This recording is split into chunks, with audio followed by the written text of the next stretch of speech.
Welcome to EduPlanet 21's 10-Minute Tuesdays, a series of conversations with experts in education.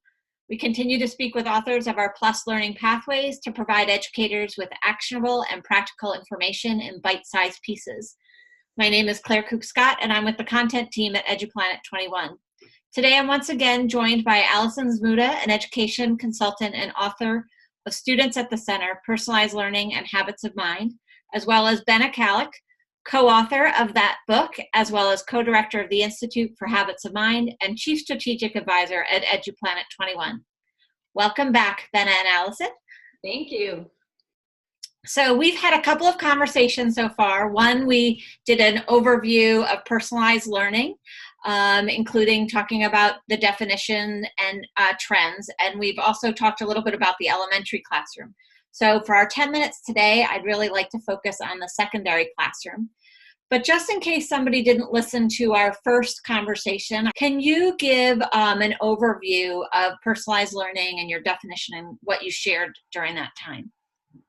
So to us, personalized learning, and again, this is a specific definition that truly tries to create the personal part of personalized. So the first part is really thinking through a progressively student-driven model. So when we're trying to grow students' capacity as they're getting closer and closer to graduation day, we're trying to give them the opportunity to engage in an increasing level of self-direction, self-monitoring, and as well as self-assessment to continue to grow their thinking capacity, not only around the content, but how they're managing those fundamental behaviors and dispositions required to that.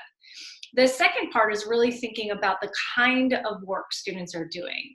It's not just the content territory, which ideally is rigorous and relevant and challenging, but at the same time, it's also having students engage their voices into it.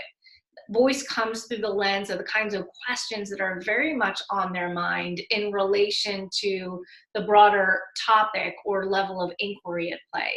But voice also is really the opportunity to think through the idea of what text do I want to consult? What resources might be of value to me to actually use to create a meaningful experience?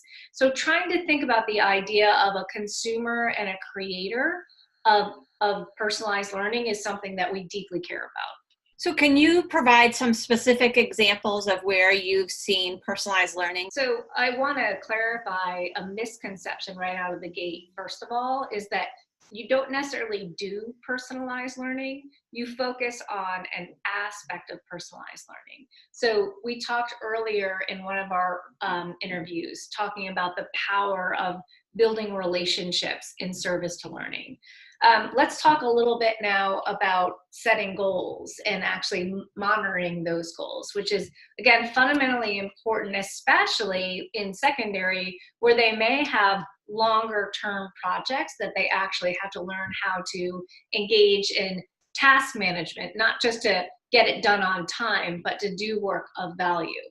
So one of the interesting parts of getting kids invested or involved in goal setting, you can do it in any subject area. You can do it around an integrated challenge, or you could do it around a particular skill that the students identifying they really need to get better at. The opportunity for kids to examine existing practice or previous practice and step back and say, what am I noticing about the pattern or patterns that I'm seeing? And how can I think through and articulate with the teacher as a soundboard on how I could actually not only draft a goal, but think through some real concrete actions in service to that goal. So it does create a level of empowerment and ownership, but also a level of self-direction and independence so that the student can actually do the heavy lifting that he or she needs to do. And I guess to add on to that, if we were picturing a classroom where this is happening, you might start very slowly. You might say that we're going to set a goal, our own goals for this particular unit. What really matters the most is what you do with that goal. How will you keep track of it? How will you know if you're actually growing with that? How do you really invite them to think about whether they need to modify the goal based on what they're learning about themselves in process? The feedback that they get. So it isn't just goal setting and then we'll see what you've done at the end game.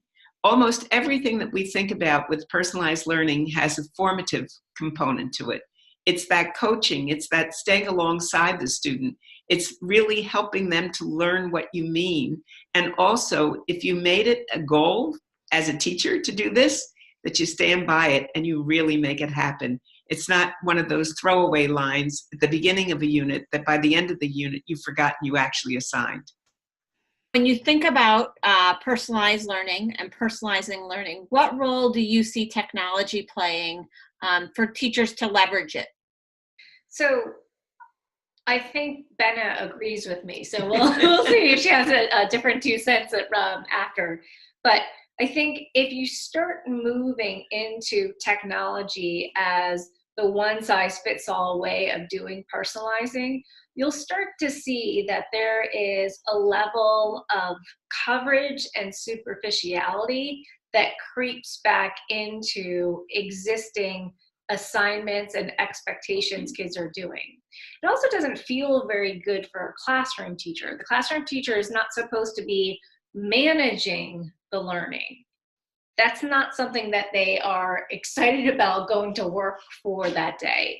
Management may be an aspect of it, but the intention of really starting to think hard about what are the meaningful moments that I can actually step in and engage in an interesting and thoughtful discussion around a complex problem or challenge. And when do I need to step back out and observe students working, not just on a computer screen, but also engaging in problem solving. And again, we don't want to create this kind of weird dichotomy that what happens in the physical world or the physical space is better or worse than what's happening in the virtual space. But I think the intention of starting to make sure that there is a robust range of levels of thinking and expectation that all students are engaged with. That really is where coaching is fundamentally necessary. Otherwise, it's just having kids move through a series of assignments. Well, and I think the other thing is that we really hope, I do agree with you, and that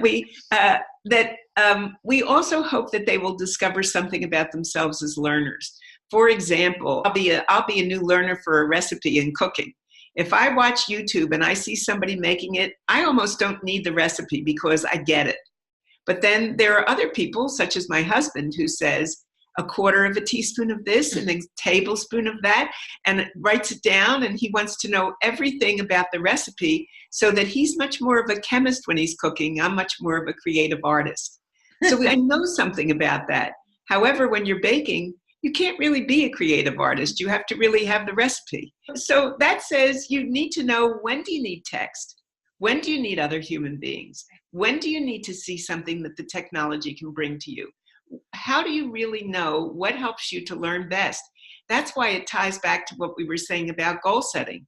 It's not just having the goal, it's also knowing what's going to take you to the end of that goal, and what do you know about yourself that brings you there best. Technology plays a significant role. It enhances our opportunities, but it doesn't really replace a teacher. Let's end by giving our listeners, our viewers, some tips. What are some things a secondary teacher could do not only to grow their own learning, but also enhance the practices in their classroom? So one tip is actually having students work with you to examine the attributes or qualities of what strong texts look like, whether you're focusing on a lab report or architectural blueprints or what a powerful haiku poem looks like. The intention is that they can actually work with you by examining powerful work that doesn't have to be student generated or student produced, but actually could come from outside of the world of school. So it's complex, and one of the things that we would say is that our learning paths, we really try very, very hard to take that complexity and make it as concrete and explicit as possible, So we don't have the answers. I think we're all struggling to get the definition as well as to really make it real in classrooms. And that's what makes teaching such a wonderful profession and such a lifelong kind of continuous learning. However, what we've done with our online learning is we've tried to really share some of the ideas, some of the experiences, some of the practices that we see, with the hope that each and every person can just start, because getting started is where it all begins. Otherwise, it's all theoretical.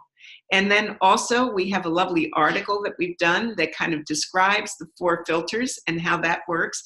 And if you could make that available to people who are tuning in, we'd very much appreciate it. We will do that. Well, thank you, Allison and Bena, for joining me for these conversations, and I'm sure there will be more in the future.